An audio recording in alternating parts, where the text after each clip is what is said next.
This is George Latimer-Knight from the Father Hurley channel, and I'm here back on Forward Unity to contribute to the cause.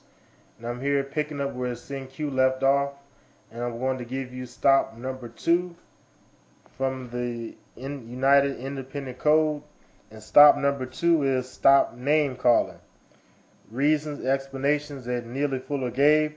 He said to name call is to call a person by any name other than the name, title, etc., that person chooses to be called and or chooses to call him or herself. Name calling is a simple but major act that promotes serious conflict between one person and another. Among black people, it oftentimes leads very quickly to fighting and killing. The result of name calling is never worth the grief that such practices promote.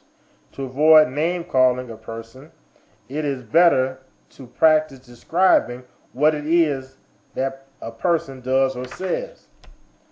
Examples: 1. Instead of calling a person a liar, repeat what it was that the person said, and say that what was said was not true. Then explain why. Always explain why. 2. Instead of calling a person a racist, describe what it is that person says or does that is characteristic of a racist. Say that it is the type of thing that a racist says or does. Do not, however, call the person a racist. Stop name calling. And I think this basically goes down to unity, because in order to have unity amongst the black race, or in a family, or on a job, or in a church, in a community, anywhere, to have unity, there must be open and honest communication. And name calling does not promote that in any way, shape, or form. How so? It basically goes down to this. When you call someone a name, liar or racist, like the two examples Neely Fuller gave, what is a racist? What is a liar? Everybody has different definitions of those terms. So when you call someone a name, more likely than not, you're not really getting across to them what you mean anyway. So calling someone a name is not good communication. If you really do have a problem with a person, if there really is an issue going on that you need to communicate with them about, calling them a name is not going to help. Sit down with them calmly and quietly and explain to them what they've done or said that offended you or caused you pain or is causing a strain on the relationship. That's open and honest communication. That leads to unity. That leads to understanding. Now the person still doesn't get it or still doesn't want to hear you, that's fine. Let it go. Leave it alone. But calling the person a name doesn't help anything. What does it cause anyway? It causes arguments, fighting, and killing. It doesn't help. It doesn't solve anything.